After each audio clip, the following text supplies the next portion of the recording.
Okay, I think we have Audrey's here. And you're getting Sherry online?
Sherry, can you hear me fine?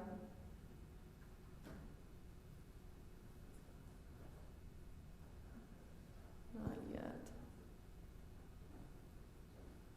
You're right, I think I have to ask to unmute.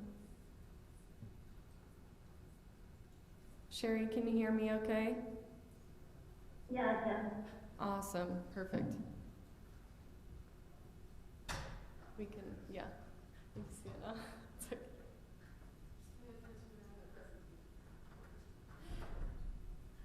Okay, we're going to go ahead and get started. Welcome, everybody.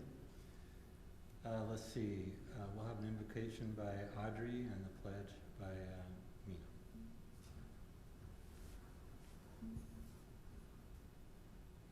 Our dear gracious Father, we're so grateful to be able to meet together despite the health issues that are going on, and grateful that we're able to function and participate and help resolve some of the situations in our city. We invite thy Spirit to be with us and pray for peace and insightful resolutions and support of each other and doing the best we can for the city. We give thanks and ask these things in Jesus' name. Amen.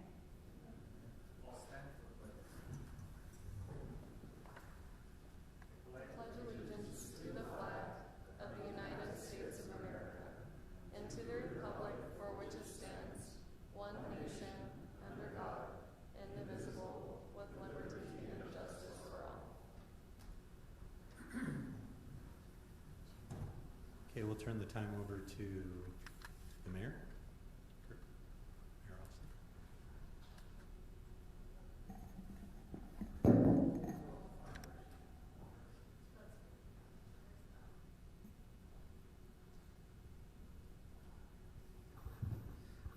If it's okay, I'm going to face this way. Hopefully Sherry that's online can see me okay. Tonight I want to honor a long-term serving planning commissioner that tonight will be their last planning commission. We have a planning commissioner in Sherry Caruth that has served our community well since 2011. And so it's been a long time service. We appreciate Sherry's not able to be with us here tonight, but she's on Zoom. We wanted to tell you thank you, Sherry. I don't know if you can see we've got you a little plaque to kind of just tell you thank you. So we appreciate all that you've done in your service for the past 11 years. Appreciate your dedication and all the different times you've investigated the different things and then being the resident you have been. So just want to tell you thank you for that and for your service. So I think for Sherry, I think we'd give her a great big round of applause. And thank you, Sherry. So hopefully you can see that. Tonight also we have one planning commissioner that has decided that they're going to move out of our community, being Mino. And I wanted to just tell Mino, thank you for your service on the Planning Commission. You will be greatly missed. So thank you. Yeah, thank you. Thank you guys. so much. It's been my honor to serve. Thank you, Sherry. Thank you, Mino. Okay, we'll now open up for unscheduled public appearances for those that want to address the Planning Commission. If anybody wants to come up and address, if they just state their name. Okay, we'll go ahead and close our unscheduled public appearances and go on to consent items. First consent items is the approval of the minutes for November 16th, 2021. Yeah, I'll make a motion to approve the minutes. I second it. All those in favor? Yes. Aye. Yes. All right. We'll move on to item number 3, public hearing text amendment to freestanding commercial signs. Okay, thank you, Commissioner Abbott and all the rest of the commissioners for being here. This is a request by Joe Ham for, well, an amendment to commercial freestanding signs. Just to clarify, this would be an amendment to, in the development code, in our signs section, we have commercial freestanding signs section that's applicable to the commercial zones in Highland, specifically the C1 zone, CR, and then the commercial identified in the town center. So that's when you think of like Macy's and those strips around there. We have one actual commercial center freestanding sign in Highland as of right now, and that is right here. This is in the C1 zone. It's the maximum height of 18 feet tall, and so you have a 3-foot rock base and then the 15-foot tall on top, which makes it that 18-foot max. This is just along Timp Highway. There's the Fizz building right there if you're not familiar. A bit of background behind why this is being requested. Obviously, y'all are familiar with the Highland Marketplace development overall. Here, I'll show a quick picture. This along the outside is what has been already developed, and then we're working on the interiors right now. That's what y'all saw last year, and we're kind of going through a couple different amendments as we move forward with it. And so this has been brought up because some of the tenants have been wanting to make sure that they're easily identifiable when it comes to their signage on the road, just because of the size of the development. Obviously, you're going to have some of these buildings right here that don't have any road frontage, and so they're wanting to make sure that along the street that people know that they're there. And so I'm going to kind of go through piece by piece based on like location, size, materials, all the different proposed amendments to our freestanding sign requirements. Right here, I kind of tried to make it easy to see. It's kind of hard to see from the audience over there, but so the blue is supposed to represent what is currently in our code, and so right now a freestanding sign has to be at least 400 feet from this intersection from Alpine Highway and Timp Highway, and so the 400 is marking 400 from the blue is marking that 400 feet from the intersection.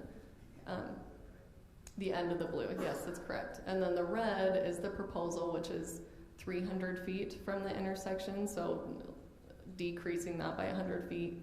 And then what's also currently in the code is that it be 150 feet away from any residential zone, and that's being proposed to be decreased to 80 feet from residential zone. So that's just kind of showing this is where that line is in the residential zone. This is this. This is actually not applicable because this is not in the CR zone, but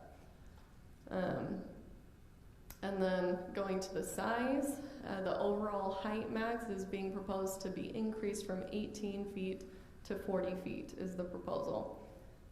This is a rendering that they have provided for us to kind of show what they're thinking of doing. This shows a 40-foot tall freestanding sign, and then increasing the maximum width from 13.5 feet to 16 feet wide. This is showing 15 feet and 10 inches. And then the depth from 3 feet to 5 feet. This is I'm just going to go through a couple slides just to give you some perspective as to what a 40-foot tall sign could look like in Highland. So this is that Lone Peak Village office building that's across the street from the Highland Marketplace development. So this building is 34 feet tall, and so it would be approximately 6 feet taller than that. And then this is that Smith's freestanding sign that's over technically in Lehigh that comes out 28 feet above the road. And then this is once you get into Lehigh, that's still along Timp Highway, but once you're nearing the I-15, this is a 40-foot tall freestanding sign. So that's what is being proposed. We did look at neighboring cities' development codes to see what their max heights were for commercial freestanding signs. And American Fork, their max is 35 feet, Cedar Hills is 30, Pleasant Grove 35. Orem is more dependent on the distance between the sign and the actual right-of-way. And so I just added all of them up, and it came out to about an average of 26 feet tall. And then Provo has a maximum of 35 feet. Going on to materials, they're proposing to add painted aluminum. I noted the permitted materials right now, which is the stone, brick, architectural concrete, wood as trim, EIFS, and then the proposal to add painted aluminum. And then another proposal to add that this whole section, that lettering and logos may also be created using solid aluminum faces without routed out graphics displaying backlit, push-through, or backup acrylic with first surface vinyl. We as staff are proposing to add, I'm going to read this real quick just to clarify what this would mean, that the tenant names on the sign shall be in the form of individual pan channel lettering, aluminum routed lettering with acrylic background, or other high-quality sign design characteristics. Removable tenant panels made completely of acrylic or plexiglass materials are prohibited. Just to give you an idea, it's kind of like this is what we're hoping to steer clear from, where you can just have removable templates essentially that have all these different colors of backgrounds. The goal is to, if we are proposing something that is a lot larger, we would like to have this kind of more consistency when it comes to the design of the sign. Then we go on to lighting. The proposal is to add, or have it be permitted, that internal illumination through acrylic or polycarbonate faces. So this is their night rendering of what it would look like. And so you see that that aluminum background isn't lit up. It's the actual lettering or logos that does light up.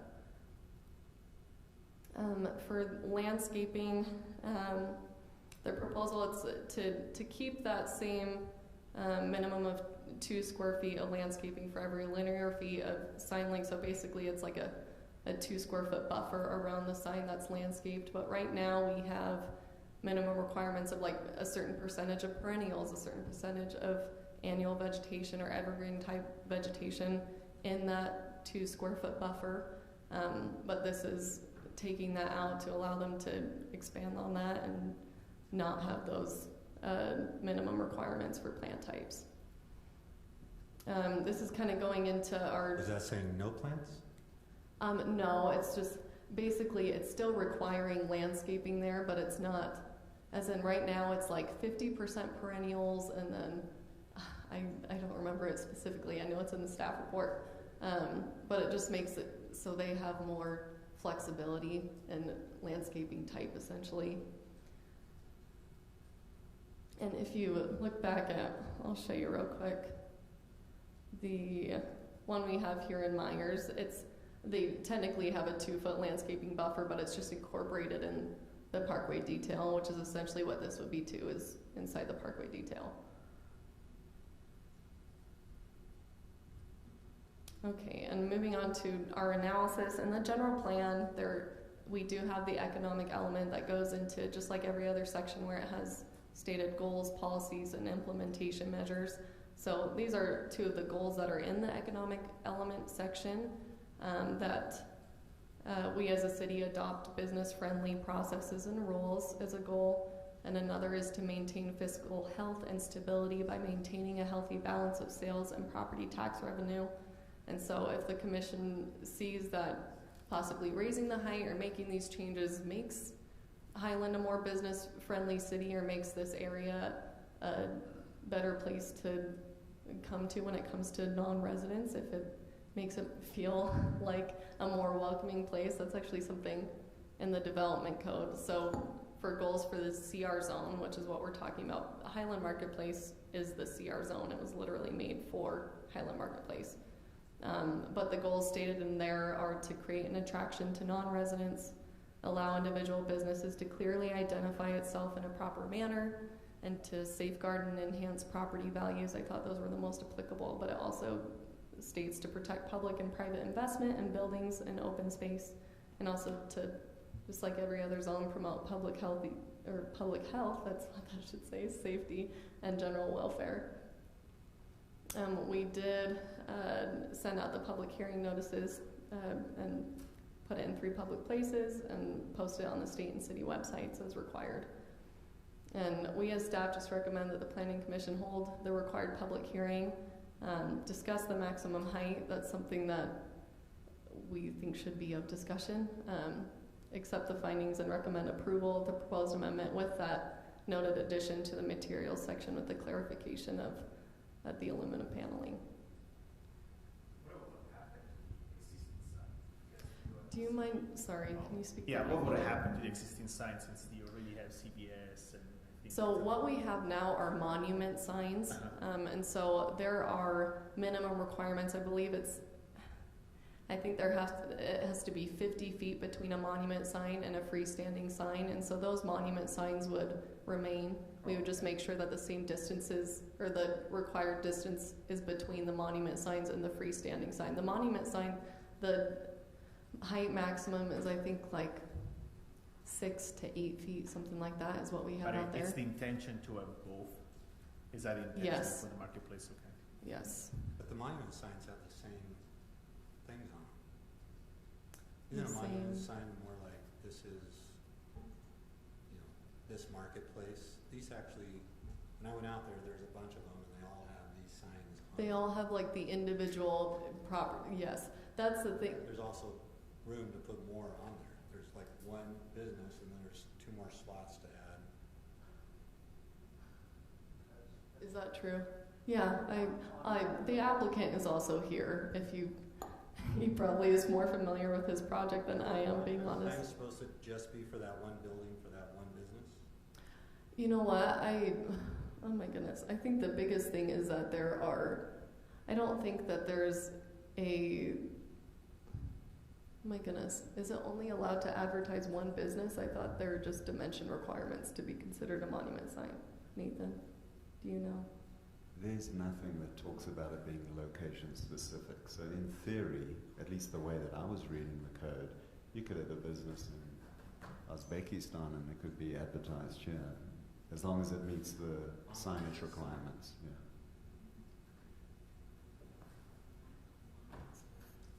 Because it seems like we have signs on the buildings, we have signs on these monuments that can hold multiple businesses. Well, that's the thing, is And you have now we're- multiple tenants for one building. I think it's, oh my goodness. The tenants for just the one building, which might have 3. Is that That's you what think? that That would pull make up the sense. development code. Good idea, Nathan.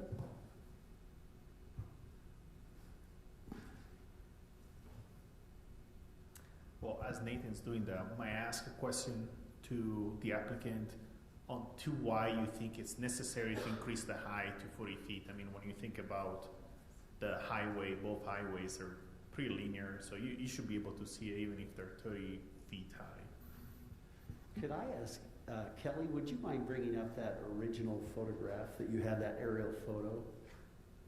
My name is Joe Ham with MNG Highland Development LLC. We purchased this property, the 9 acres in the red, along with all of the other buildings with the exception of CVS and the Blue Lemon building in the back. And then the Quick Quack has never been a part of our project. The existing monument signs that were on the property were nothing that we had anything to do with, and as a matter of fact, they advertise only the businesses in those buildings immediately in front of those signs. And the one sign that does have 2 panels that are still available has Little Caesars and then spaces for the other two tenants in that building who have chosen not yet to put a sign on that monument. So we approached this with the idea of finding a large anchor tenant that could draw traffic to the back. It's a deep project. It's 9 1/3 acres that we need to fill in the back. And the developer, who has been working on this project since perhaps 2007, he developed a few of the buildings simultaneously, but really plugged these in only along the front, leaving very little exposure to the back. We have not been successful in finding a large tenant. Now, part of that is timing. The economy has just scared a lot of those big boxes. Part of that is the fact that the grocery tenants that are the best engine for traffic in the in the shopping center world, simply don't see an opportunity to be as profitable here as, say, Smith's down the road that can be open on Sunday and sell alcohol, or Macy's, who's already established across the street, and Walmart, who also doesn't have certain restrictions. And I'm not here to complain at all about those restrictions. But with that obstacle in front of those many times out-of-state retailers, we have not been successful in finding an anchor tenant. Now, I don't know about you, but where I live, I don't know any of the names of the shopping centers. I only know who the anchor tenant in the shopping center is. I'm going to the Walmart Center in Cedar Hills, or I'm going to the Smiths, but those have a lot of tenants around them and have names of those shopping centers, but no one ever knows that because you identify it by the anchor tenant. We will not have that luxury here. So what we have concluded is that we are going to build a series of smaller business retail buildings behind those existing buildings. They have no exposure. And so as we have marketed this property, without fail, each and every tenant's requirement of us is that they get some exposure on Highway 92, Timpanogos, as well as on Alpine.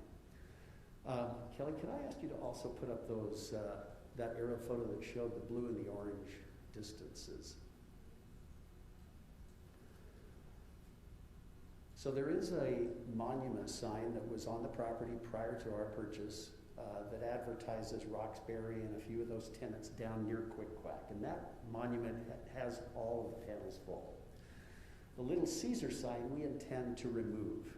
And that is the only location that we can figure out to fit this higher sign that we need with enough panels on it to be able to provide exposure to all of those new businesses that will fill the 9 acres behind.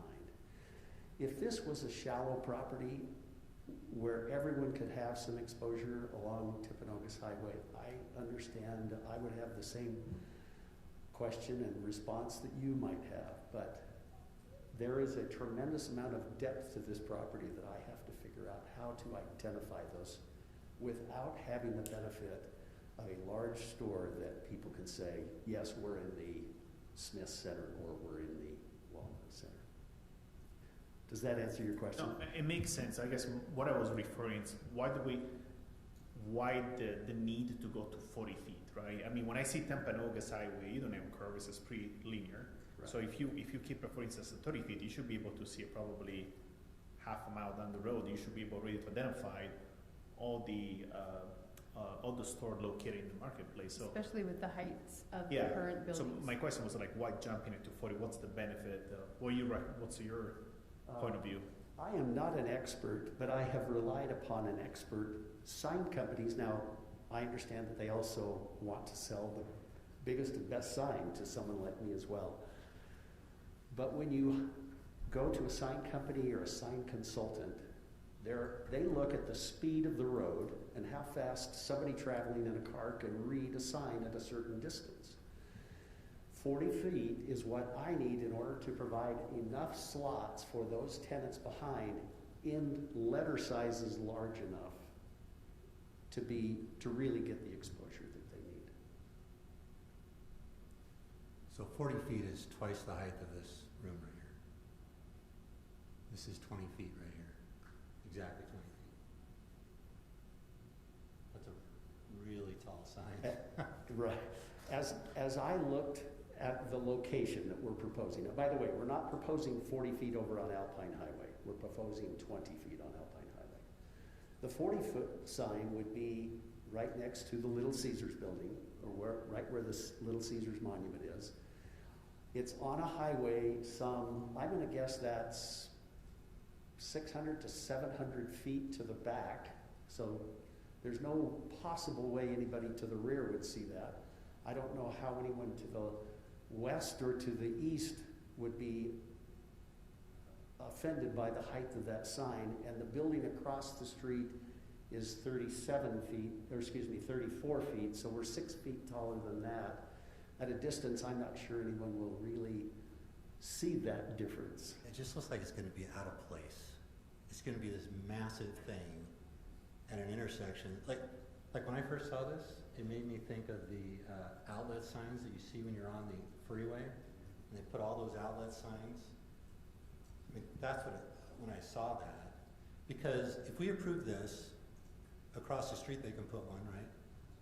And then on the other road they could put, I mean, we approve this, we could have 4 of these. Yeah, as long as they meet those distances between monument signs, Which intersections, zones. They're gonna want, you put the big sign, they're gonna put their, and it's not gonna look appropriate, I don't think. And I do know that the signs that are there now, I see those when I drive up and down the lower signs. Because I 100% agree with you that we need to get people to know what's back there.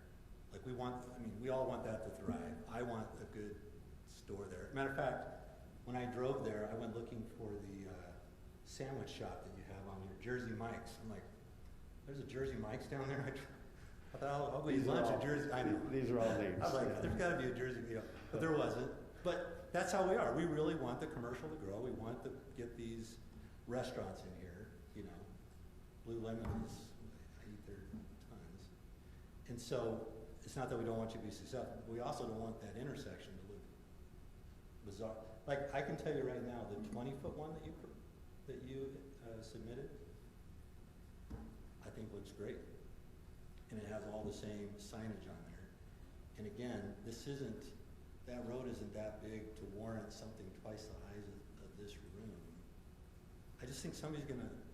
And there's a stop sign, so people are stopped in traffic looking at these signs. So it's not like they're whizzing by at 50 miles an hour in that area.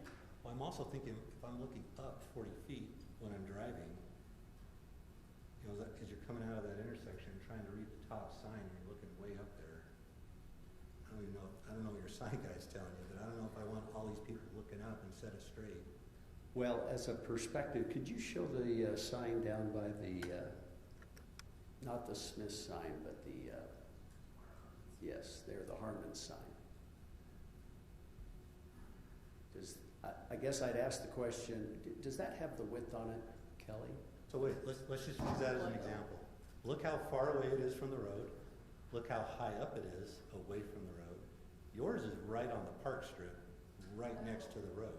Only because I have no choice. I know, so scale-wise, this would get smaller as you got closer to the road, because if that sign works for that far away from the road and that high up, then this a 20-foot sign, or I even think 30 is pretty high, but, and also on your sign, 7 feet of it is that rock wall. I mean, that doesn't, you need a minimum of 3 feet.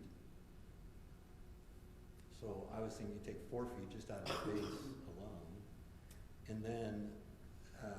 Would you bring it down too much? No one wants that bottom panel because it won't be seen. But they're all looking at the ones that are there now. The ones that are there now are lower than that. The marquees, and I see those. I look at those. I would also say that our sign is nowhere near as wide as that Cafe Rio Harmon's panels there. Ours is narrower. So the 20 and part of the 15 feet, I think, is taken up in this decorative column we have on the side of ours. So our sign square footage footprint isn't anywhere near as large as that Harmon's. Yeah, so it works on the other highway. The 20-foot does. It does not have as many panels as this 40-foot one does. Well, looked identical your monument sign is how far away from the sidewalk? May I bring my expert up, please? This is It's right Joe on the Warden side. from YESCO. Charlie Taylor from YESCO. Charlie, sorry. That's okay. We've never met. One of the things that Commissioner Abbott, to address your concern regarding the base, we want to make sure that each tenant has some visibility. And when, of course, the lower you have that, and to your point also, the closer you have it to the road, the more obscured it's going to be by traffic and the different vehicles that are traveling that road. So we want to have it high enough to where each one of the tenants, even the bottom one, is going to have adequate representation on that. So that's one issue that we have to address. And the clearance to that bottom is a benefit to be a little bit higher than your typical monument sign, especially if we're having the landscape issues. We're trying to work that through as well. The height, and to get enough tenants on that sign, as Ed mentioned, we have potential for a number of additional tenants in the back of the parcel. So we want to make sure that they can get adequate exposure as well. Our sign is going to be near the ingress egress as well, and we want the mobile public to be able to negotiate into the property without having to make any emergency turns or lane changes. So the higher up we get, the more visible they are from distance, the better off as a safety factor that we consider. So that's another issue that we... Excuse me, may I ask a question too? Please. So how many tenants are you needing space for? 22. 22? Yes, we have 6 in 2 of the buildings, 7, so that's 19, and then 3 pads, that's 22. And none of them are covered by the current monument signs because CVS already has their own, correct? That's correct. As a matter of fact, the tenants that are currently on those monument signs have rights in the leases that we inherited that allow them to occupy those. So we were going to take down the Little Caesars by promising Little Caesars some spot on this larger sign. Thank you. And Kelly, these changes will impact also any development of future business along SR 74 though? As it stands, it does, but that's also something that the Planning Commission can recommend, is to just be applicable to the CR zone if you wanted to make it so no other commercial development does it. CR zone Or- and SR 92. As in Can we be that, can we be that specific? Oh. Like as in you're saying only on SR 92, not on SR 74. Yeah. Yes. Yeah, you can. I'm like, the code references SR 94, or oh my goodness, 92 and 74 several times throughout, so. So we'll be the tallest sign in the area. In Highland, yes. Well, American Fork, Lehigh, all the cities. Lehigh has taller signs. Granted, it does have the I-15 that runs right through the middle of it. Right. But for all the ones that are, well, more like us in our size and our amount of commercial, well, even American Fork has a lot more, but American Fork, their max is that 35.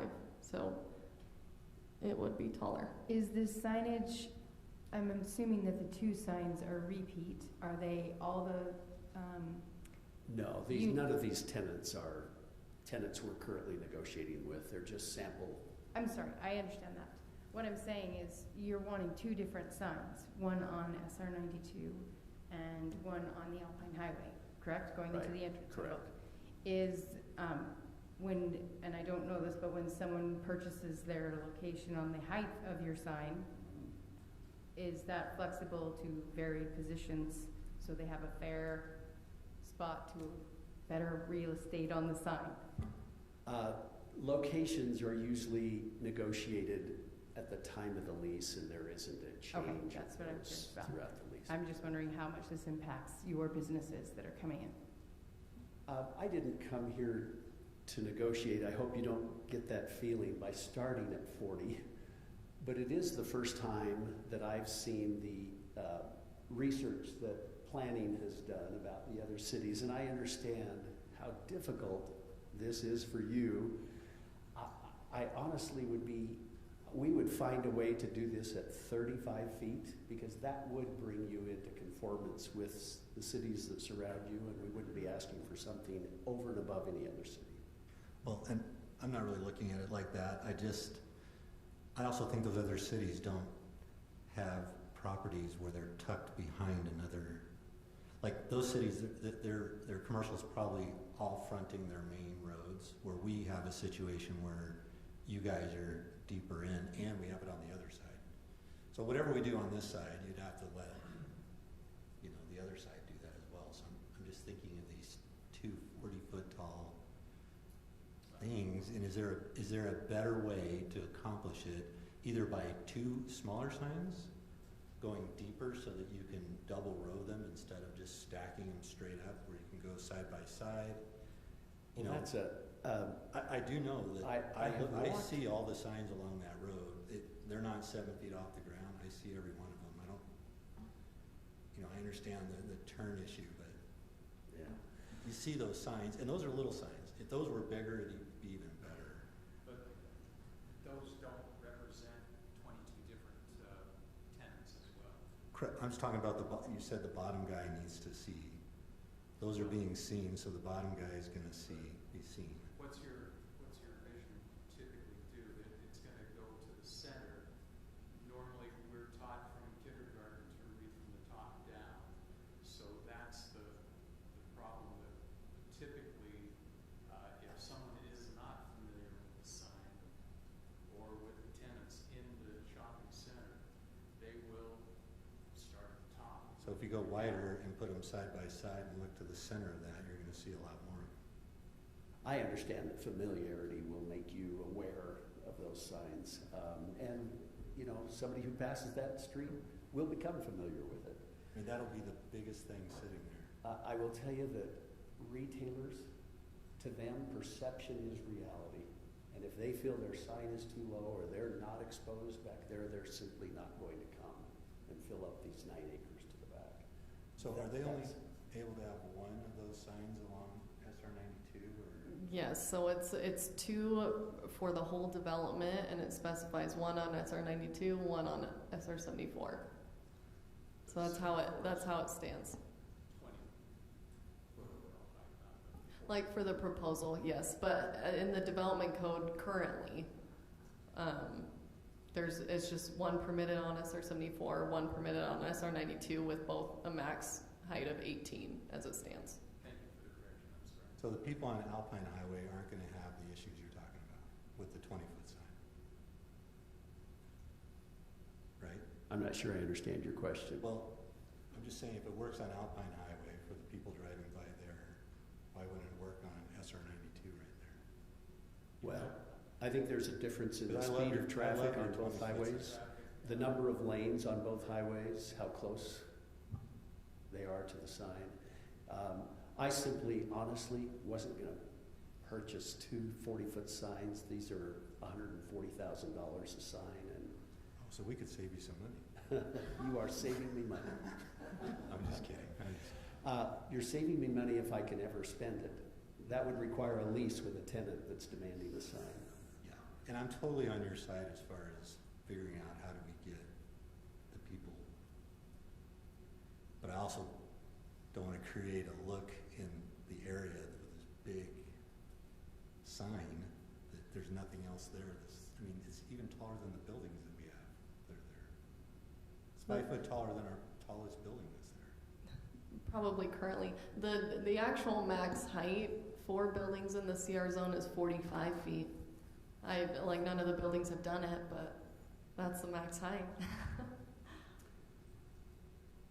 Okay, and just so I don't get out of order, we have to open this up to the public, right? Yes. We're okay to discuss this now while he's up, right? Like to hold the public hearing while he's up? No. Oh. We can finish talking. Oh, I yes, just want to make yes. sure I didn't jump ahead of myself Uh-huh. here. Sorry, guys, I didn't want to go out of order. Any other questions? Claude, you're pretty quiet over there. You have any questions for him while he's up?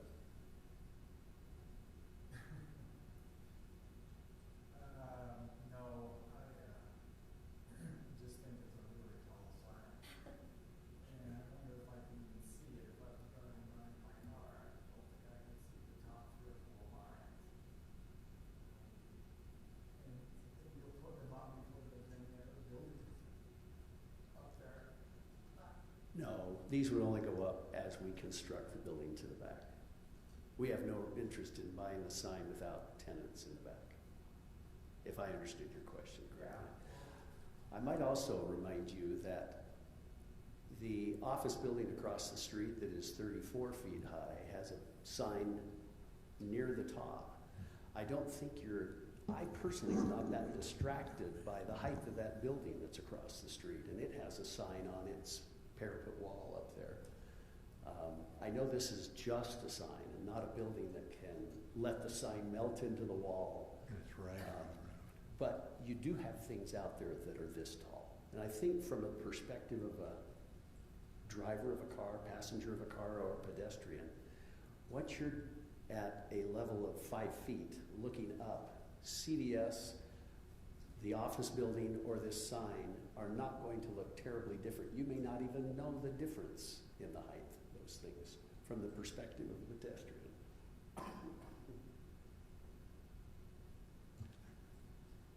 All right, we might call you back up.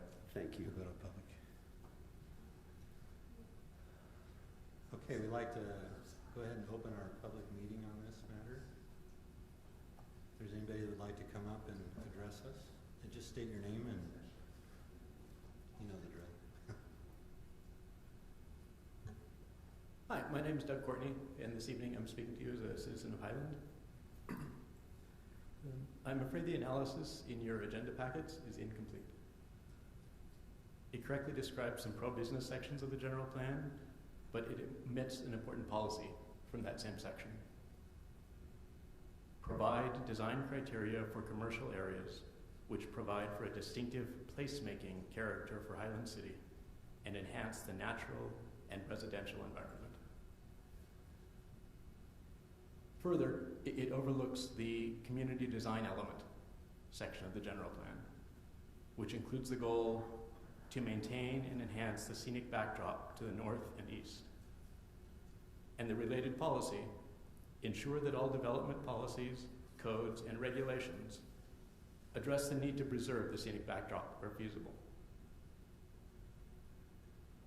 The development code is likewise proof-texted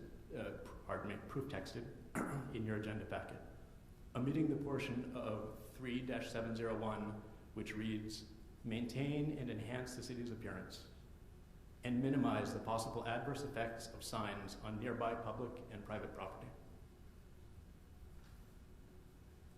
Commissioners, I object to damaging our scenic backdrops with a 40-foot internally illuminated sign.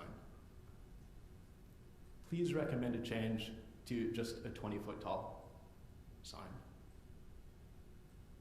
I object to damaging our residential environments by allowing large commercial signs closer to residential zones than currently permitted.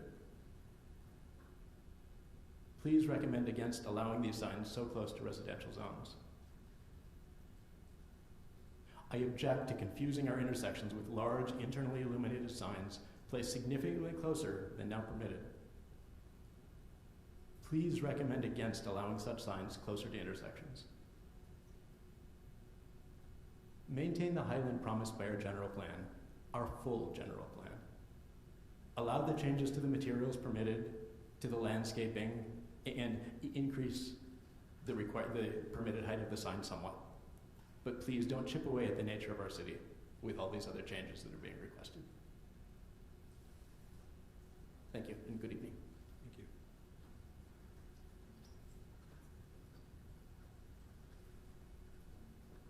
Do we have anybody else that would like to address?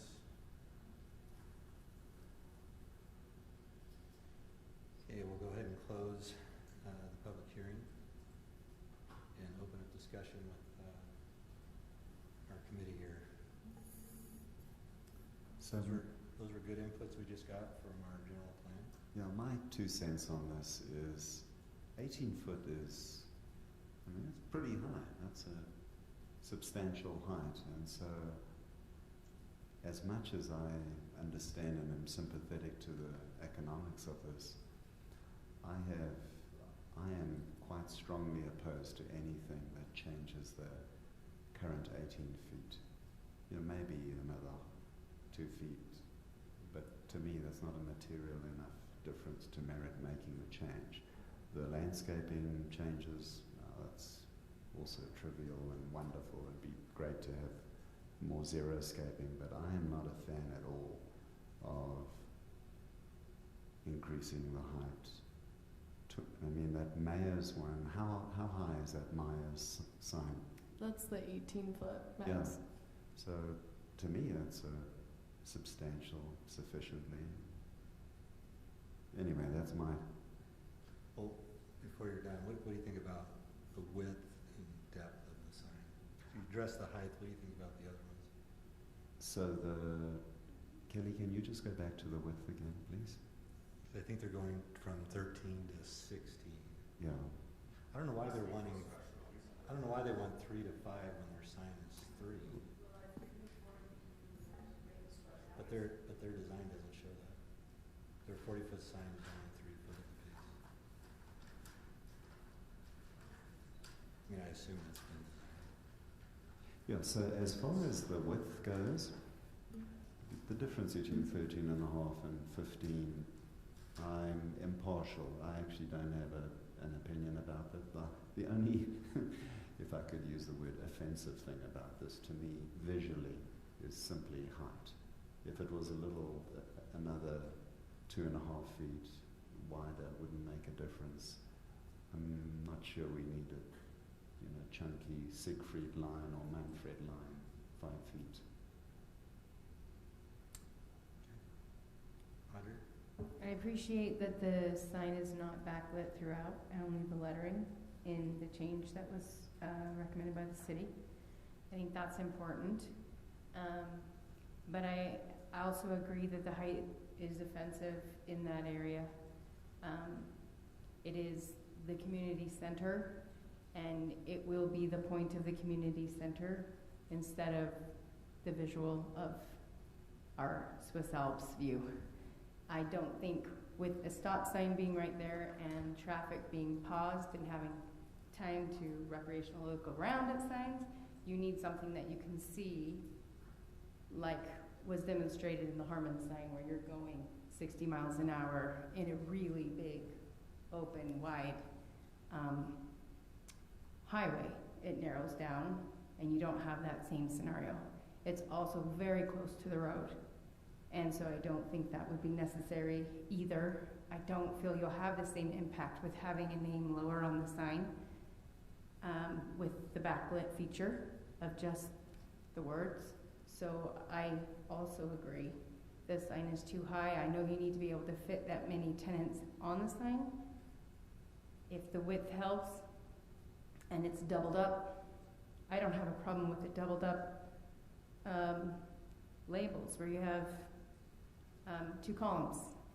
If that's the case, it is definitely the height that's offensive to me.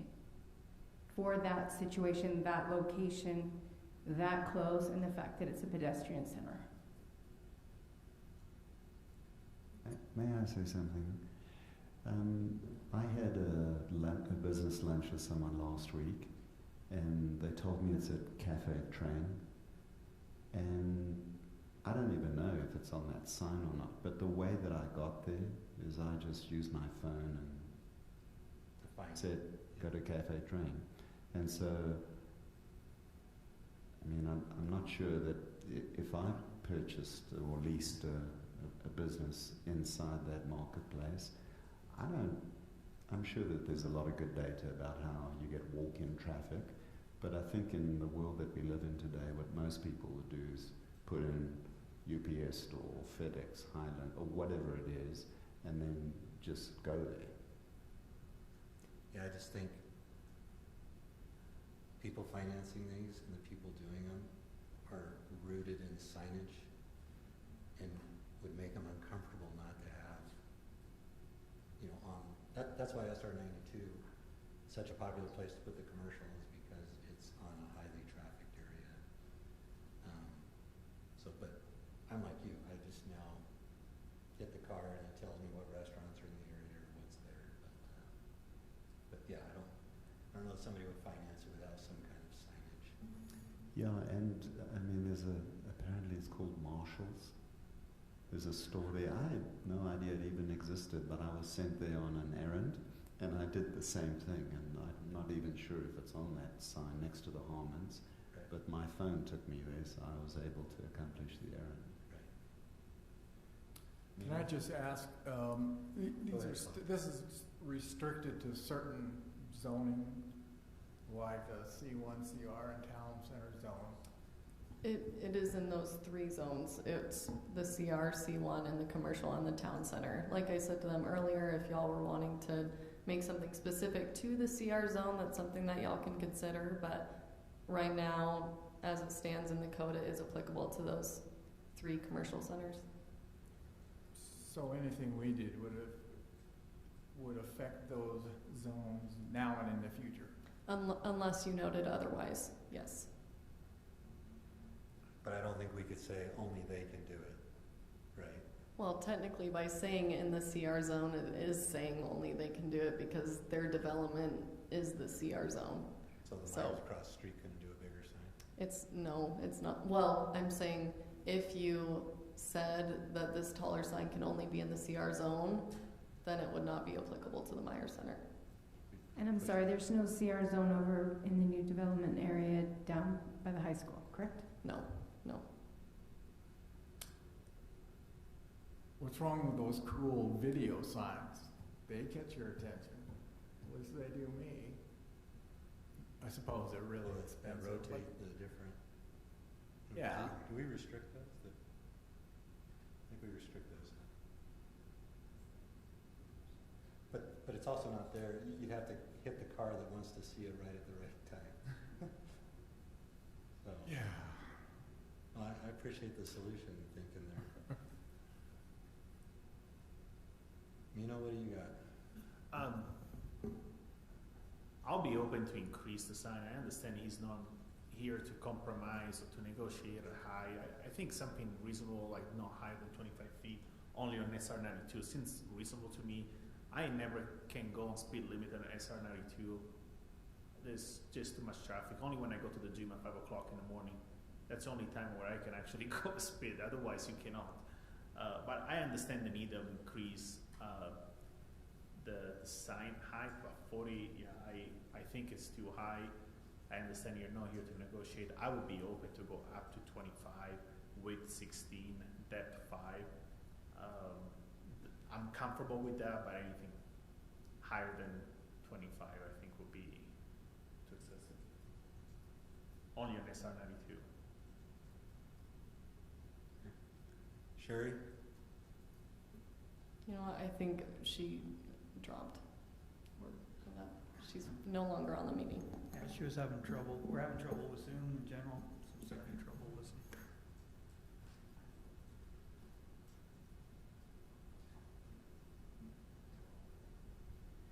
So how do we feel about a restriction on SR 92 and a height of the existing or certain neighboring cities? I think 35 is the highest. The height of that building is 34. If we did something like that on the Alpine Highway, where it already has a 2-story structure there to help blend it, but not in the middle of the city center, where it's excessively high. Just curious on your thoughts. My 2 cents worth, I don't see the difference, because to me it's about the visual aesthetic beauty of our community.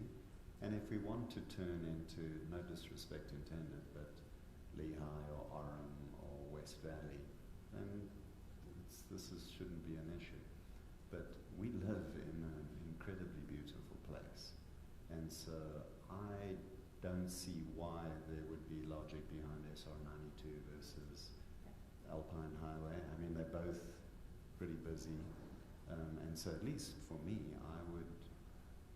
what's good for the goose should be good for the gander. And so if we think that 20 feet, 25, 30, 40 feet is okay on SR92, we should do it on the Alpine Highway. I personally am not keen on this at all, just because of the weighing the visual stuff that Courtney, thank you for bringing that up, but I don't think it merits the visual impact it will have on the community.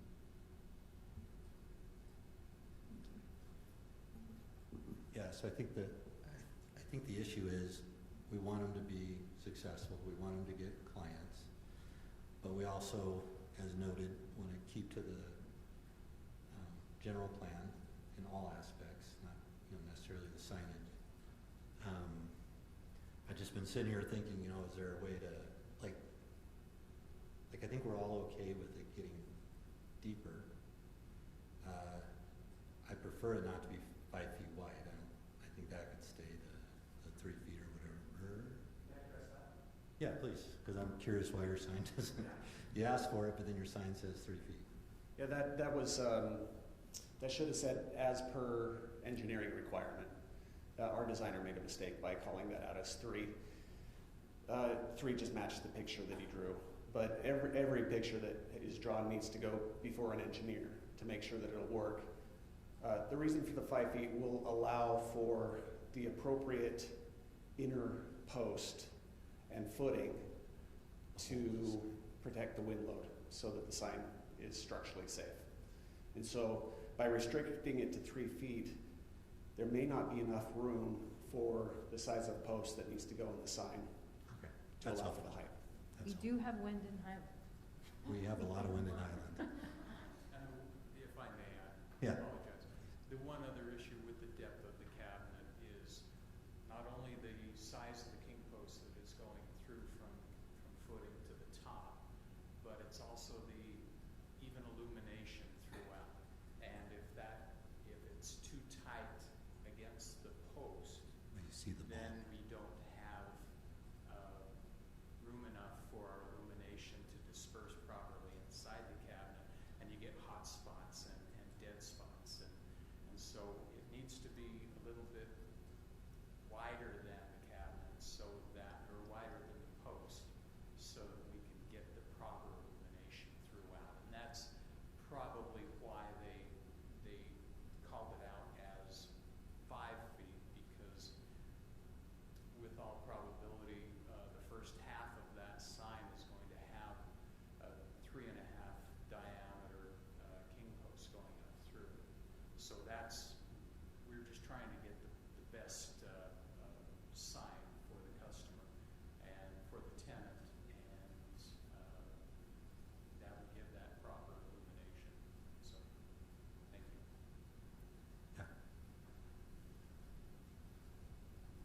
I apologize if you'd like to put this to bed, but let me add a couple more things. Again, I'm not here to start a negotiation, but I'm hearing that discussion going on up here. And so if there is a proposal to grant me something other than 18 feet, which is already approved, as the sign would come down, the king post would get smaller, correct? And so that cabinet, the 5 feet was never something we wanted, but had to have. So as the sign would come down in size, that would get smaller. The other thing is, when we were designing the sign, Joel and I discussed how much cleaner we thought the back illumination would be then channel illuminated letters attached to the outside of a sign. And I'm okay with doing channel illuminated letters if that's what you require. I can promise you it is not as clean. Now, I agree having multiple colors of those panels is not an attractive sign either, which is why we were proposing to only allow tenants to put their cutout letters on our white background. But we thought that made it much cleaner than channel illuminated letters. And I know the staff didn't write that, but that's been in your code forever. But we thought, particularly look at that nighttime vision of that sign, it just looked much cleaner than that. So if it's channel illuminated letters, fine. And the landscape was something I was unaware of, but it was a necessity because of the proximity to the sidewalk that you had to adjust the landscaping. Is that right? It was in your proposal. Oh, well, forgive me. We are happy to go back to whatever the ordinance requires for landscaping, okay? So the only thing we're looking for is enough height that we can put 22 tenants on these two signs. Thank you. Yeah, so I don't think, has anybody had an issue with the lettering or the lighting? No, this is a huge upgrade. I Like it. I like that. Yeah, I think that's great. So that's not the issue. I mean, primarily the issue is the height. And we're so far off on the height, I don't know if it's better to go back to the drawing board and have them come back. But if we do any kind of denial, it's always good to give input, so we're not just keep coming to the table, because I know they want to put this in their marketing material to be able to. And I completely concur with the landscaping change, that there isn't an annual plant requirement and things, that it could be something that's more drought resistant and looks good with the existing landscaping, that it doesn't have to, I like what the staff had put in the report, to not have to follow the development code with the division of plant vegetation requirements. So let me repeat what I think I've heard. Height, 20, maybe 22. So the reason the 2 feet make a difference, that's another person that gets on the sign. But height, right around that 20. It sounds like we're okay if they go wider with it. So, Jerry, I'm not a fan of, that's 5 feet. That's a pretty serious, it's pretty deep. Right. But if it went to 6 or 7, I don't think on the scale of what we're looking at out there. I don't know. What do you think? I beg your pardon. So we're talking depth, not width. Yeah, I definitely think if we're restricting it, to 20 to 25, I think the thickness of it could stay 3 feet. Yeah. Unless they come back and say, well, at 22 feet, engineering is going to say 4 feet. I don't know. We'd like to keep it to 3 because I think that's beefy enough. Looks good. This way wise, if you go whatever to get the 2 columns in there. But that's kind of what I'm hearing. Height, 20, keep it at 3. Depth, if you can fit it on, they own most of those parcels, so they can adjust what they want. We're fine with the lighting requirement that they're going to, the aluminum and all that other stuff that was in there. I think the biggest feedback that we could give is the height is just way too, not even in the ballpark. And there is no, they have clear vision of those signage locations that they proposed. There isn't any obstruction. Well, their issue is they're going taller to get more names on the sign. Right, I understand. I'm just saying, as far as proximity to the road and any other things being obstructing the view for those tenants who they're trying to recruit, Yeah. which I get their dilemma. Yeah. Well, and it's our dilemma too. So to that point, Jerry, at least for me, I'm not in the camp of putting the sign anywhere you fancy. I like the current restriction where it's away from the road, so I may be confused, but the Off red the or corner. the orange zone, I'm not a fan. Other way around, actually. I would prefer to retain what we have, the blue zone. I'm not a fan of the orange or red as proposed. So just in the spirit of trying to come up with hey, here's a possible proposal that I would be amenable to at least. Because these codes were put in place by somebody who knew what they were doing. Go ahead. Could I just add a little bit to the question on Alpine? Blue Lemon owned their building prior to our purchase, and their parcel is at the end of that blue area, so we're not allowed to put a sign north of the blue line next to Blue Lemon. Our only option is to put it on our parcel, which is where the dentist is in that building right there. And that's why we were proposing it at the end of the orange. Yeah. And Kelly, I'm not sure what your distance on the very north end is. We're not proposing a sign there. We're only proposing one on Alpine, one on Tippin. Right, it was just the overall location changes from how the existing is 150 feet from residential zones, and that's the closest residential zone, and that was decreasing it to the 80. Okay, thank you.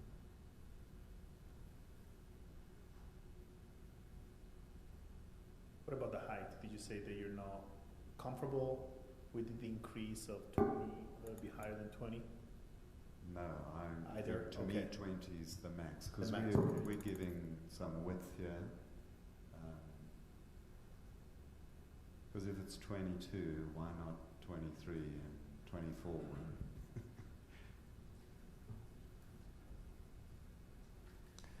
But I'm just one person, that's just my opinion. It's not a... So it looks like your location on SR 92 would conform with our existing setback, but it's the location on Alpine Highway that's the issue because of the Blue Lemon building. Because I'm looking at where you're saying they're going. I can't promise you that the location of the existing Little Caesar sign, which we intend to put it there, is exactly at the end of that blue line, or if it's creeping inside that blue line, but it's somewhere in that vicinity. Yeah. The sidewalks that go both down Alpine and Timpanogos, they undulate like this, and so we have to pick a grass spot unless we redo the sidewalk path there. We have to pick a grass spot that's wide enough to fit the sign on it. So that's why we picked that spot on it.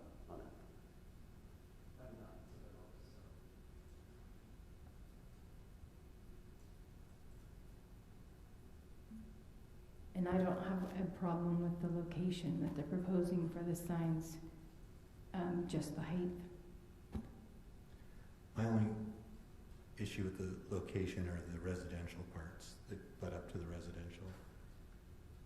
You know, as you get closer to the residential, because the part that's non-residential is where your signs are going. The part that's residential, why was that requested, do you know, Kelly?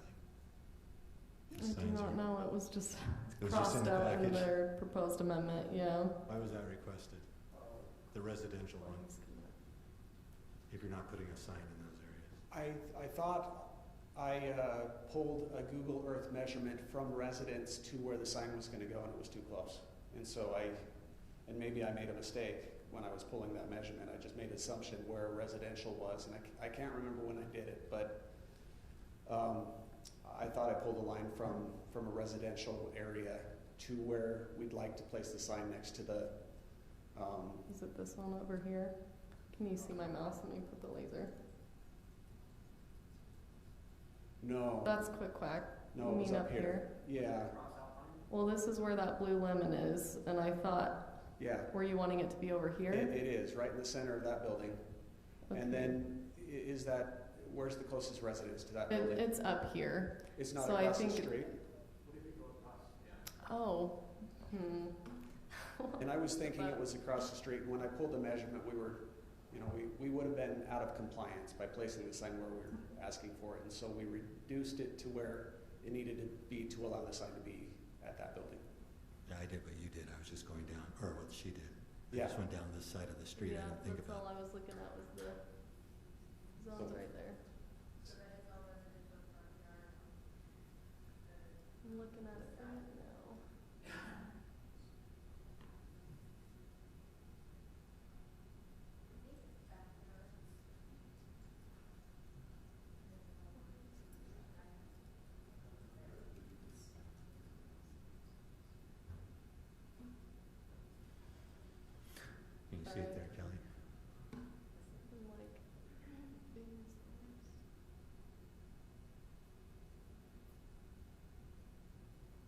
you're saying this is the only CDR zone area? Yes, the CR. The only one. This is the only one. We could say distance, yeah. Oh, you are very right. That is. Yeah, that's where the Van Wagners live, and you got the booths across the road. Anyway, That's that where was you my got the reasoning. 80 measurement. Okay. Which I don't know how that would have been a possibility to be 150 feet away from a residential zone if that was right across the street. So I don't know if when it was written that wasn't residential or if that just wasn't looked at, but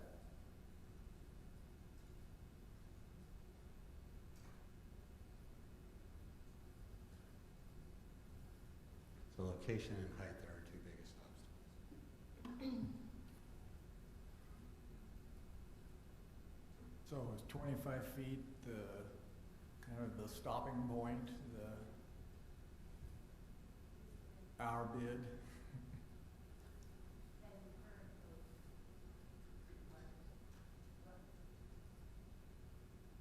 sorry, I can't hear you.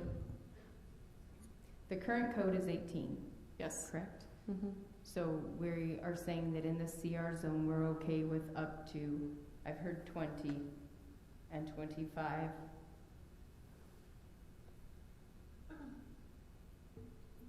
Knowing there's 22 tenants, they need to be on the sign. Well, they also control some of the buildings, and they can put multiple markers on the buildings.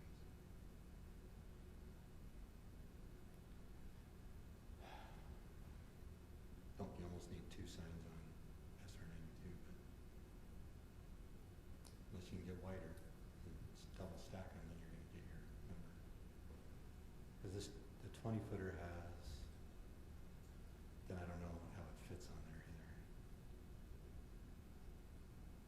Yeah, if you went wider, the 20-foot would fit the amount of people on there. It'd be a pretty wide sign though. Okay, well I hope we're giving enough feedback here to try to find a solution.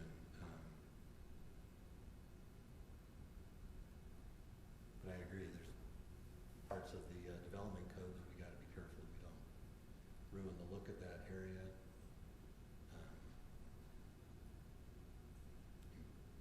40 is clearly too high. All right, any other discussion?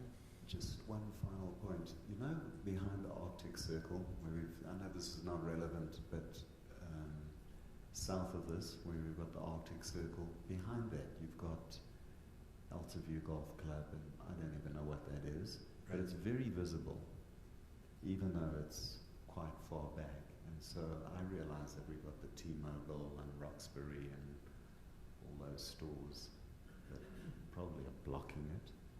But the hope would be that as you zoom along, you know, especially between the CVS and the T-Mobile store, to me at least, it seems like for the people heading west or people heading north, you can see into that. So at least some of the tenants, you should have some of the signage visible in the same way that the Altaview one is visible, even though they had nothing on the road. Well, looking at their architecture that they submitted in item 4, if they build that back there, people are going to want to know what that is. I mean, that's great design. I mean, you see that and you're like, you know there's going to be stuff back in there. All right, any other input?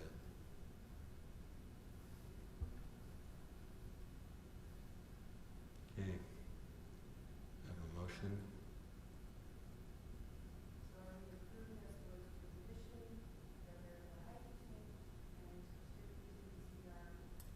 Audrey, turn on your mic. And my mouth. So Audrey, we can approve and edit it, or we can deny it with comments. Okay. You know, or they can go back to the drawing board and bring something, you know, to us that could work. So there's ways you can do it. Okay. But if you approve something and then it doesn't work for them, it's, you know, we're changing something that didn't really need to be Thank changed. you. Just to those are ways you can look at it. Just to clarify, if you recommend denial, that recommendation will continue to the city council. If you would like to have them just go back and redraw, you would continue the item to come to another planning commission meeting. I forgot about that option. Okay, thank you. That's what I meant to know. So yeah, our other option is we can continue it with comments if they want to.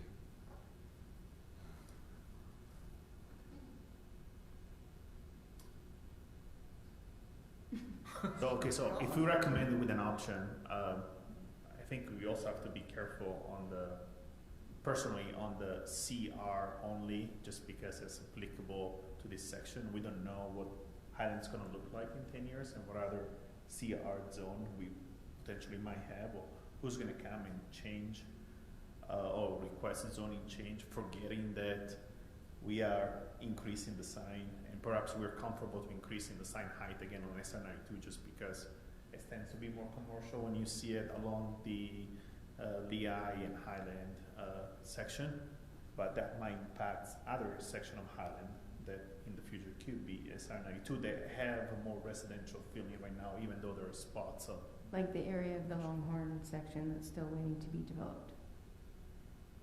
so just a comment there. So are you saying we need to continue this? You're not in Arizona yet. Yeah, right.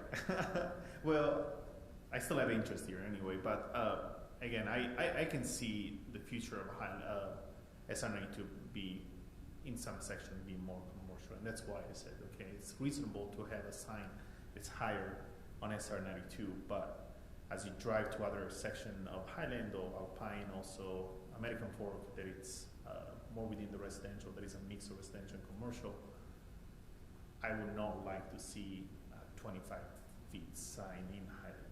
And that's why I suggested only along SR92. Again, thinking in the future, zoning might change.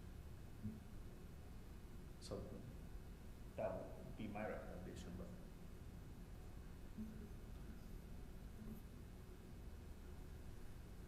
Will this be illuminated all night? Will this sign be illuminated all night? Yes.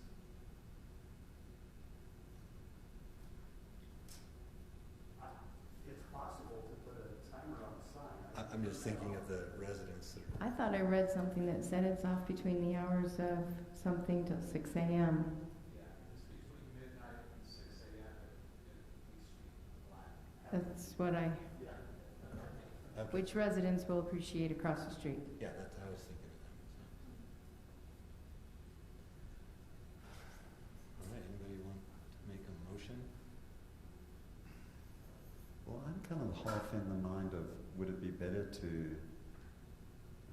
kind of what would you fancy, for us to continue this, or for us to make approve it, but with just arbitrary distinctions that we come up with, that it's as we discussed? Just send it to I council. don't know what would be the most appropriate, Rob. I was going to add a suggestion. You might want to hear from them whether they would rather you continue this or just move it on to council. It could be that because although it sounds like there's portions of the proposed amendment that you are fine with, there are also portions that you are not. One option would be just to say we don't recommend approval, we recommend denial of the overall amendment, with the comment that our primary concerns were height and whatever others, and let that go to council for them to decide how they wish to address it, if at all.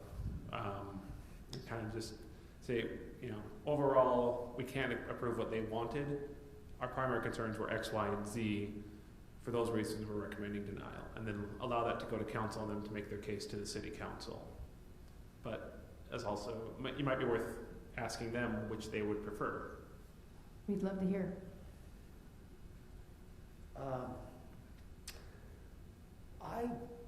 I guess my best judgment is that I'm going to be met with similar criticism at City Council on this height. So what I would like to do is I would like to, because I am in the midst of asking tenants to commit to leases now, and that you don't have another meeting until the February 22nd. February 22nd, And those will be commitments I have to make in leases.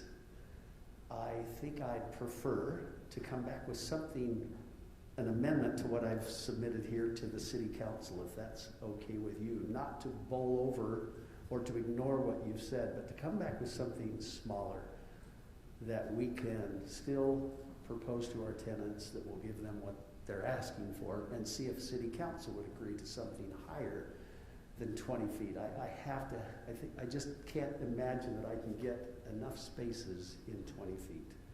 But perhaps 25, perhaps 28, somewhere in there. And so we'll go back and draw something. Yeah, you won't hurt our feelings. We want to do what's best for you to keep it going, but we also have to just keep in mind the general plan and the community feel. Sure. Because we want you to be successful for sure, so. Thank you. All right, well, that input I might is- add just about the Arctic Circle and the Myers, as you think about those other properties, none of them have anywhere near the depth that we have here. And we're going to have tenants to plan. If we had a big box back there in the back with shops coming out both sides of that box, yes, you'd be able to drive down the Timpanogos Highway and perhaps look between those buildings and say, hey, there's a Smith's back there, or there's a Trader Joe's back there, or something like that, and I can see some of those other tenants back there. We don't have that luxury. Because we don't have that box, we actually have faced some of our buildings into a plaza area, if you remember our site plan. Mm-hmm. And that's further going to block what's even farther behind those very initial buildings we're going to build on the south end of this 9 acres. So it's not comparable at all to anything else you have because of the depth and how we plan these to create somewhat of a community back there that won't have any exposure at all to Timpanogos Highway. Right. Thank you. Okay. You get a motion? Maybe, we deny with, So if we deny it, it just goes to the council.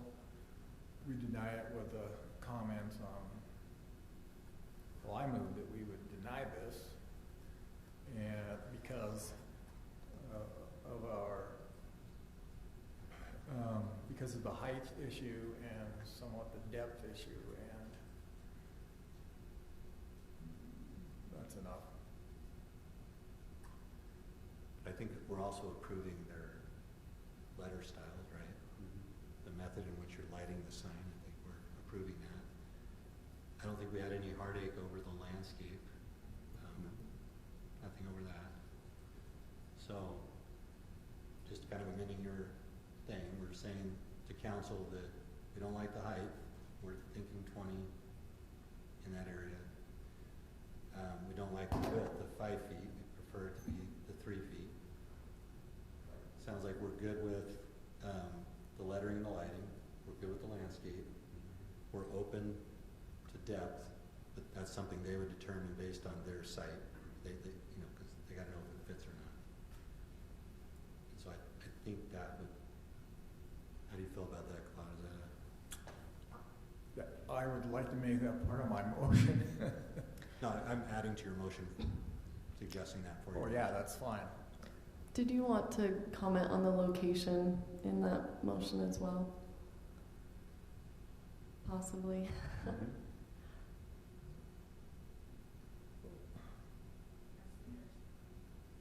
I see the restrictions they're dealing with residential across the street on Alpine Highway. There isn't a lot of give where they can put it. Yeah, and as far as SR 92, it looks like they can put their sign, maybe it might be in a little bit. I think the residential is an issue on the Alpine Highway, but they are restricted because of Blue Lemon. So there needs to be some I think they've done their best to manage that.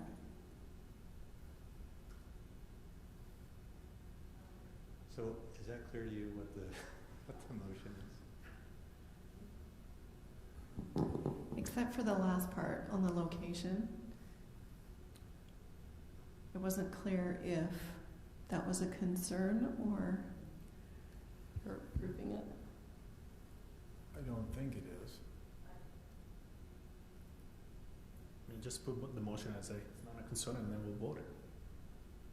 Yeah, so part of the challenge with that is I would be very opposed to the location expansion, but everything else I'd be completely amenable to. So I would be going, it seems a bit silly to vote no against something that I agree 90% with. Right, and that we're denying anyways, right? Yeah. We're denying with just comments. Sure. Can I make a suggestion? Since you all have different opinions, what I would do is just do a standard motion that you want to do. And then as you go through and vote, explain what your thoughts are, and then we can take that to the city council. Oh, I like that. Can I point out just one more thing? Sure. Okay, so if we're bringing the height down, we need to address the change in here about the minimum stone base height. Because we don't need that to be a minimum of 7 feet anymore, if that's gonna take up half of the site. We want that to come. Yeah, we were fine with that being at 3. Yeah. Okay, so we'll add that in there too. Okay, so we have a motion. And then, so when we go through each person, we'll do a roll call, right? And they can say it. And then, Right. Okay. So, Heather, would you mind to read, if you draft something for us already? Sure. So the basic motion I have is that Commissioner Jones, Claude, Commissioner Jones moved to deny the application because of height and depth issues, but the commissioners approved the letter style and landscape, and I can wordsmith that a little more. But basically, and that we're not approving the minimum base to be 7 feet. And it could Yes. remain 3 feet. yes. Okay, Chris, we'll do a roll call here. Obviously, Claude made the motion, so he's for it. Did we get a second? I will second the Need a motion. second. I Okay, will second. second the motion. All right. Okay, those in favor, Claude? Aye. Yes, with the exception that I feel strongly about no more than 20 feet height, and I also am concerned about the location expansion. I would like to leave the existing code location restrictions, but otherwise very supportive of everything else. Aye.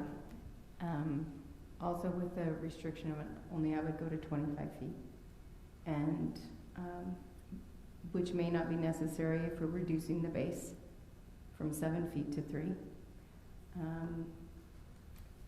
And that's my... Yeah, I'm in favor too. Without your comments, how about that? You agree with that? Okay. I'm in favor. I'd like to see it at 20, and I do have concerns about the location to the residents across the street. That work? Okay. Sorry that was complicated, but Yeah, thanks.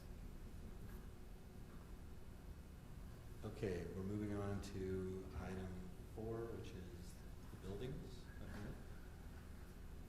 Architectural review for the Highland Marketplace. Okay, thank you, commissioners. This is that same development. Obviously, we're focusing on the interior, that's not developed yet. You saw the site plan back in, y'all saw it in January, council saw it in February of 2021. Just to give a little bit of background, I explained this in the report, but for the Highland Marketplace development, there was a development agreement that was entered into by the city with the developer back in 2007. That's what our applicant was referring to. And in this development agreement, they established like an overall master site plan, like location of buildings, an architectural theme, a lighting plan, and as well as like an overall signage and landscaping plan. So when they came to us in in January of 2021, we had to come to the commission because this was basically an amendment to the development agreement, like something that was approved before. And so with the site plan, there were location changes from the original master site plan for the buildings. And then if you remember, there was a retail building, this one retail building that y'all approved or recommended approval for the architectural renderings. And so now we're coming back. They have 3 buildings ready. Just to clarify, sorry, I skipped a step. In December of 2021, so just about a month ago, they came to the council to amend that site plan once more. It was considered a minor amendment. We just went to council just to say this is the same amount of commercial square footage. They were unable to get a grocer for the site, and so they're adjusting based on that failure to find a grocer. And so now that's where you see, if you saw in the overall site plan, I'll show it in a minute, there's that campus plaza that Joe was referring to, where basically that retail building that y'all saw before is essentially split into 2, and now you have kind of the landscape plaza in the middle. And so that's 2 of the buildings you'll be reviewing today, and then there's 1 additional building. So like I said, there is like an architectural theme that was established in the development agreement. I have the 3 pictures that are included in the agreement. Like you can see, it's just kind of the rock, you have the grays and the beiges, you have the different retail tenants. It just kind of is an overall theme. And if you remember, that retail building from before was it was just more modern architecture, and you saw blacks and grays, and so it didn't necessarily match this theme, but we believe that these new renderings do.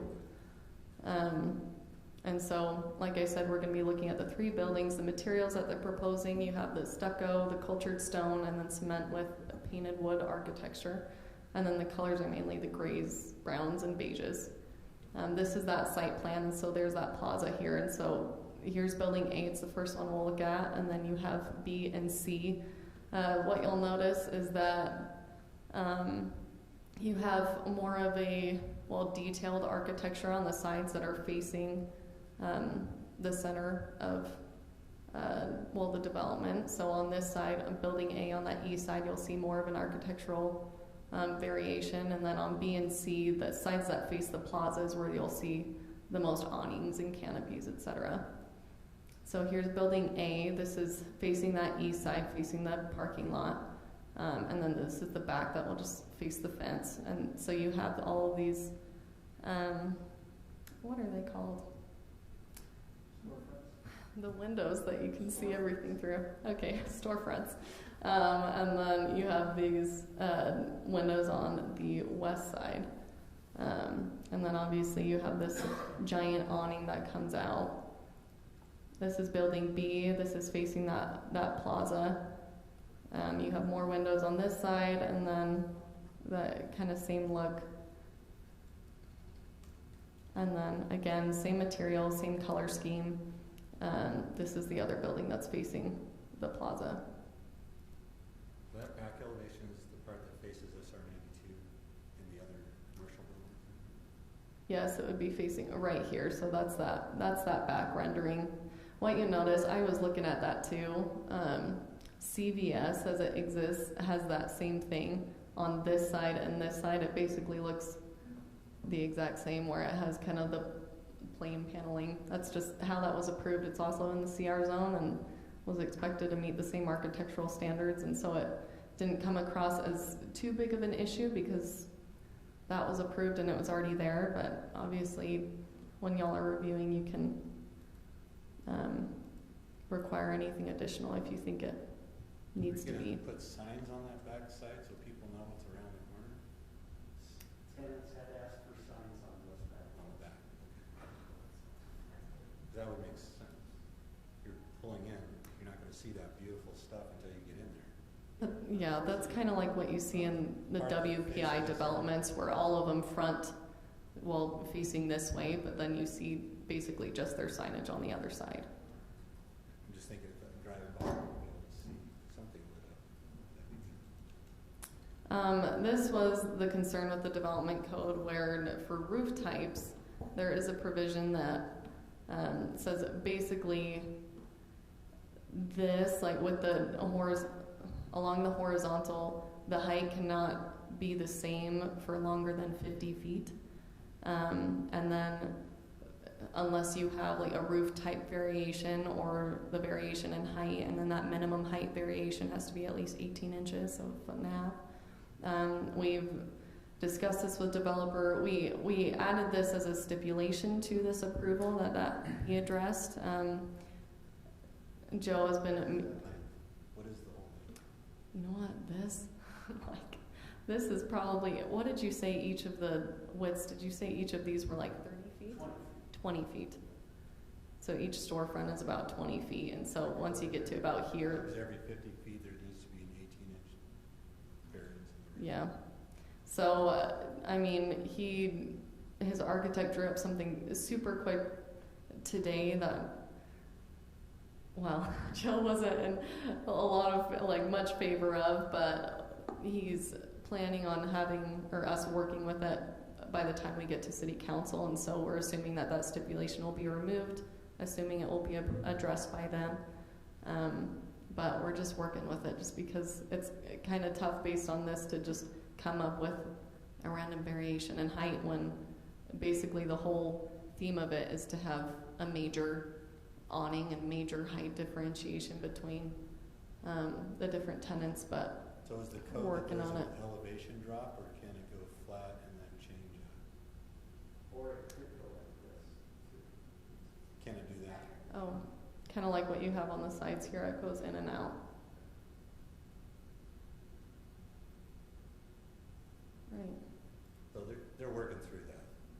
We're not. We are, but as of right now, we do have it included as a stip, just so it's They have to get recognized. Okay. Yes. So that's our staff's recommendation that the Planning Commission recommend approval of this. We do not have a public hearing for this, just to clarify. Of these proposed architectural plans subject to these stipulations, which is just that basically all the signage will get their required signage permits, which are approved by staff, and then that roof line be addressed. Do the signs have to be that dark color? Can they be maybe red or? The dark color. Oh, you mean like match the color theme? In your example, at the very beginning. the Oh, lettering- no. the lettering's all black. No, it would just, it can be Colorful. with the appropriate logos, yes. All right. It would just have to meet what's in our sign ordinance in the development code. Okay. That would be hard to see.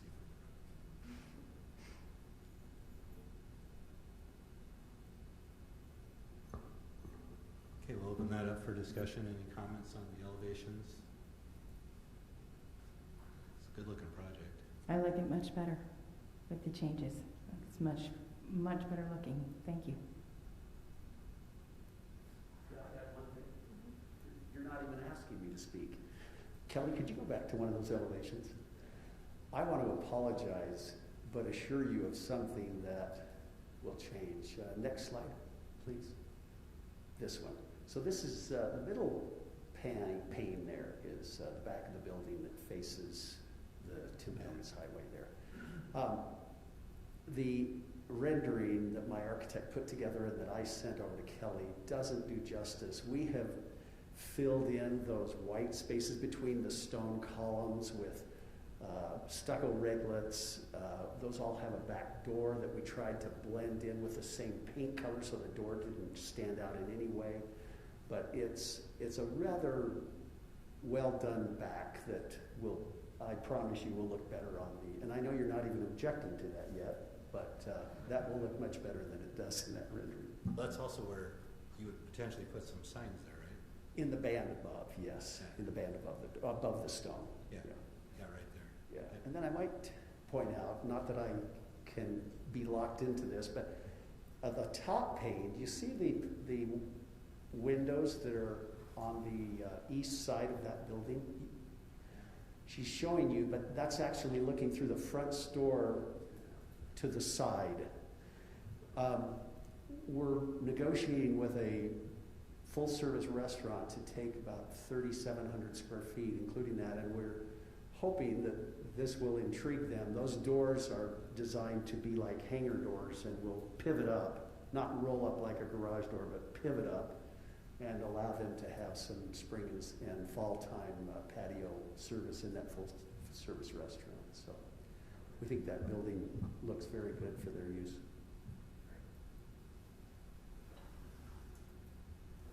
All right. Do you have a motion? Yeah, I'll make a motion. So I'll make a motion to approve the proposed architectural plan subject to the following stipulations, stipulation 1 and 2.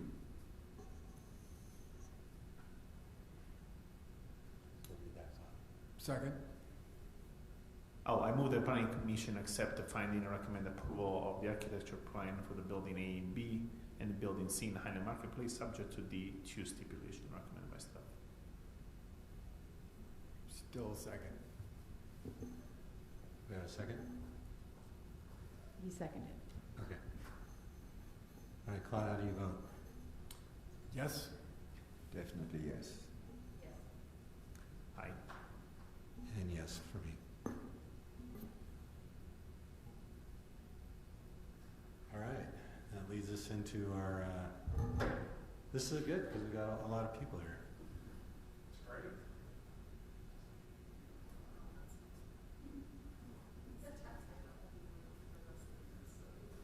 Thank you.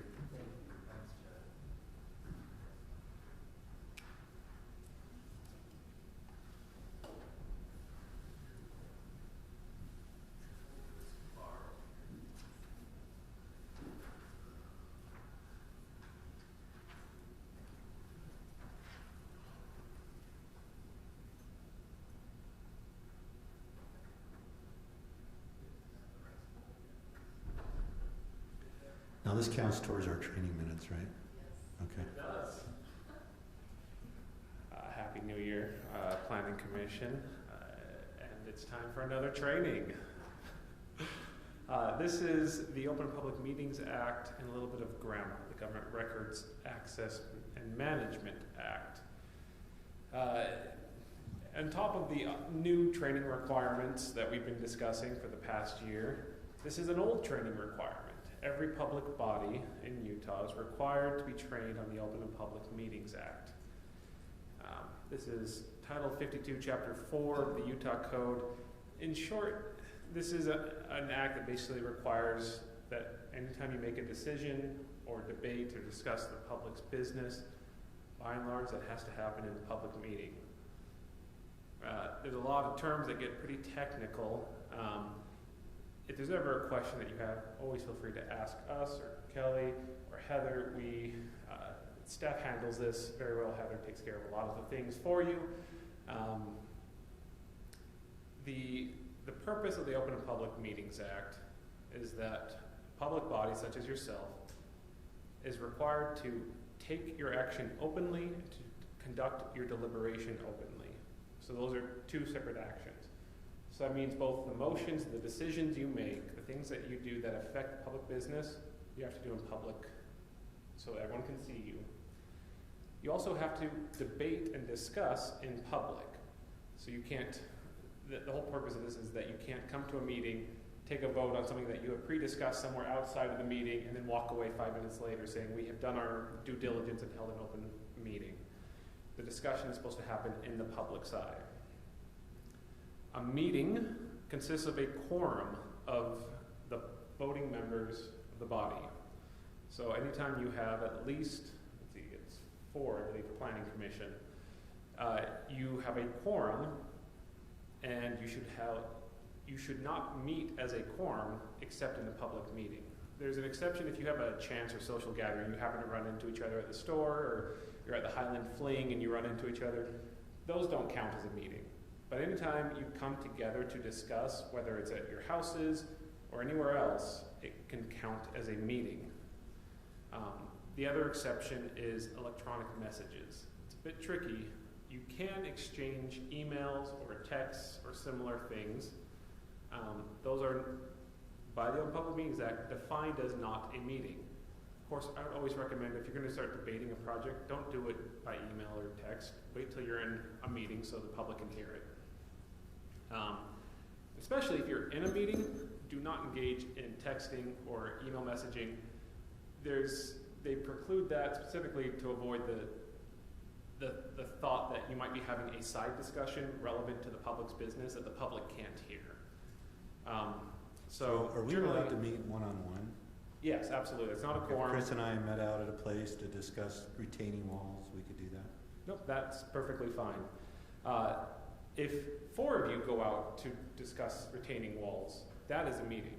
Even if you are going out, the public meetings that talks about site visits or touring, but sometimes you want to go see a property, maybe there's an annexation or a rezone, you want to go, get a feel for what it looks like. If all you go out, just let us know. We can post a notice of quorum. We'll just let the public know that at a certain time you'll be at a place. I guess they can tag along if they wish, but just let them know that you're together. I'll get to the notices in a little bit. Just open and close meetings. These meetings are open. All meetings are open unless you specifically close a meeting. For the Planning Commission, it's pretty rare to close a meeting. I think we have done it from time to time. Usually it's because a matter is contentious and may lead to litigation. There's been a threat of litigation. In order to close a meeting, you must identify the specific reason why you are closing it. And that is typically litigation, settlement negotiations. You really wouldn't be involved, but there's some procurement issues, contractual issues of that nature, security and employee matters. Fortunately, you're not really involved with all of those. Typically, it's going to be a litigation matter if we're holding a closed session. Otherwise, if you don't have that, you have to hold it open and in public. A little bit of a distinction that may be a little bit different going forward. There's always new bills coming out with the legislature, so we'll see what they do with this. A public meeting is just one that the public can attend and watch. There's no specific right to speak. There is a pending bill before the legislature that might require a right to speak, like the unsolicited public comments that we do at the beginning. We'll see how that shakes out.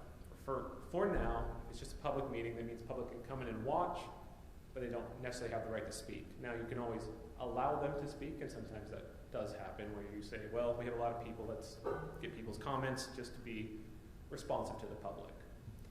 The only time you have to do that is if it's called as a public hearing. That's not actually covered by a public meeting, that's covered by other law. When you adopt an ordinance, when you have certain approvals, we have to have a public hearing, and that allows the Planning Commission to gauge and gain the insight from the public. Finally, this will bleed into the next item, but meetings require an agenda and records. So agendas are at least 24 hours in advance. You have to identify what you're going to be talking about, what you may take action on, and the time, place, and the issues of your meeting. If someone comes in and has a new issue that they want to discuss with the Planning Commission, maybe they say, I've had the zoning issue, or I've had this retaining wall issue, or I can't build a fence, and you've never had it before, it's not on the agenda, but they raise it in the unsolicited public comment beginning of the meeting. You can discuss it. You're allowed to, when someone comes in, raises a new issue, you're welcome to discuss it. At the end, you'll just have to say, we can't take any action tonight. Work with staff, we can see if we can get it onto another agenda where we can actually make an action on it. But you are welcome to discuss items that get raised in the process of a meeting. And all these meetings are recorded. So again, please speak into your mics. It also makes it easy for us to get the minutes done later. Any questions on the Open Public Meetings Act? Great. Related to the records, there's a separate state statute called the Government Records Access and Management Act. GRAMA is how we refer to that. It's the public's right to access information concerning the conduct of the public's business that is balanced against the right of privacy in relation to personal data gathered by the government. Essentially, this is the act that governs how cities and other public bodies create and hold on to records and how the public has the right to access it. Records basically are anything that you can transcribe into some kind of reproducible format. A record can be a memo, a staff report, an agenda, minutes, a recording, emails, all of those are records that are subject to grammar. There is, by default, all records generated and controlled by the government, by the city, are public. It's much like the Open Public Meetings Act, where all meetings are public unless you close them. Same with records. They're all public unless you designate them specifically as non-public. And there's three categories: private, controlled, protected. You don't really need to worry about that. Mostly it's sensitive information. A lot of personally identifiable information, medical information, or commercial information that gets withheld in that. For your purposes, if you ever see a grammar request, maybe it'll be Stephanie, who's the city's recorder, she'll send it around saying, we've received a grammar request for the following items, please provide me any records. You search through your records, you provide them to her. If you think something might be protected, you can note that. Ultimately, Stephanie's the one that makes the decision. You don't have to make that call. Just give it to Stephanie, we'll handle it from there. Well, is that why it's good for us to use our Highland email? Yes, that means we don't have to bug you most of the time, because we can just go into the server and pull the records right out. Right. There is a long-standing kind of debate what happens with private records, meaning not private in terms of grandma, private in terms of you as a planning commissioner had a text conversation with someone regarding Highland City. Is that a government record or not? Current status of the law is a little bit unclear. Grandma says personal records, personal notes, calendars, drafts, things that you make notes of for yourself are not considered records subject to grammar. What if you have a side conversation between two planning commission members regarding an upcoming meeting? That sounds like it should be a record. And there's actually a bill being proposed right now with the legislature that would say those are all records, and should you get a request for that, it's your obligation to search for and turn them over, but we will not be searching your phones for them. Yes? Okay, my question is, if we've been assigned to work on a committee, but it's not a full quorum, and we're assisting like the city council or something, and there's a mix of groups, where does that lay? In terms of Open Public Meetings Act, if you don't have a quorum, it's not a meeting.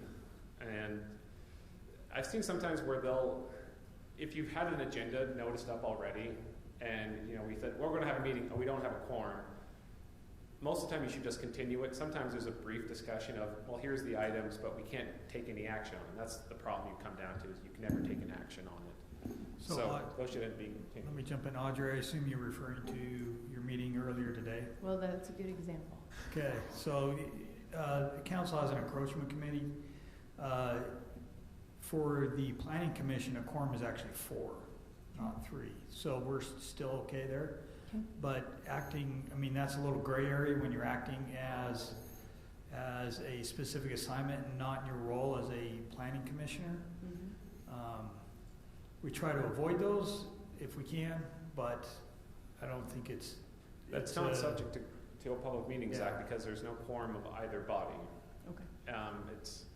And if I may say, based on what you've just taught us, if somebody did want records of that, we would just have to rummage through our notes or scribbles on a piece of paper or whatever we could record. Drafts of letters we wanted to give to the public, or if you had them, those wouldn't really, your personal notes are not public records.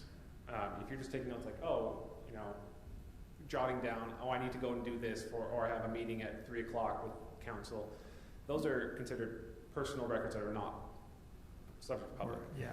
But if you're exchanging an email with the council saying, hey, I'm willing to serve on this kind of ad hoc committee for a purpose, sure, that would be, again, if it's an email, we can pull it out ourselves. So if you're making notes on say you're printing out your packets and you're making notes on a code amendment or something on paper, that's not because it's your personal notes, right? Are you taking notes on a meeting or something like that? Most of the things that we get requests for are emails. So just remember, and I'm assuming Rob's going to get this, but it's really nice to say, hey guys, how do you feel about this? Well, if you get 4 in you, then that's, people argue where they're making decisions without. So years ago, I heard, who was it? director of, for the feds of counter-terrorism, right? Political office. They asked him, what do you do when you need to communicate with somebody? I walk up and go to talk to them. Because everything has electronic signature. Do you send emails? No. I walk up and go talk to them. So just keep that in the back of your mind, especially, you know, let's say there's a subdivision coming on and Chris really doesn't like it, so he decides to send all 7 of you an email saying, I really don't like this. Well, that would not look good in front of a judge. So that kind of stuff is what we're talking about. So you can say that in front of the public meeting. I mean, yes. I recommend you don't. Yes, you can. I mean, you can say in the meeting that we don't like your project, but you know, you don't want to say, hey, I don't like this project. Who's with me? You know, before that meeting, right? But he could just email Audrey and say, maybe it's in their neighborhood or something. They could discuss it. Yeah, I mean, and technically the email communication is exempt. It's just it doesn't look good. And that's the question. Like, if you feel like, oh, am I working to try to avoid a public requirement? Maybe just wait till you have the conversation in the public. It's just better that way. You'll get a sense of like, oh, this is really the public's business. I'll wait till the meeting to bring that up. And that's just a great practice. Trust your gut on that one. So that's an overview about Public Meetings Act and Grandma. Any questions on either of those? Awesome.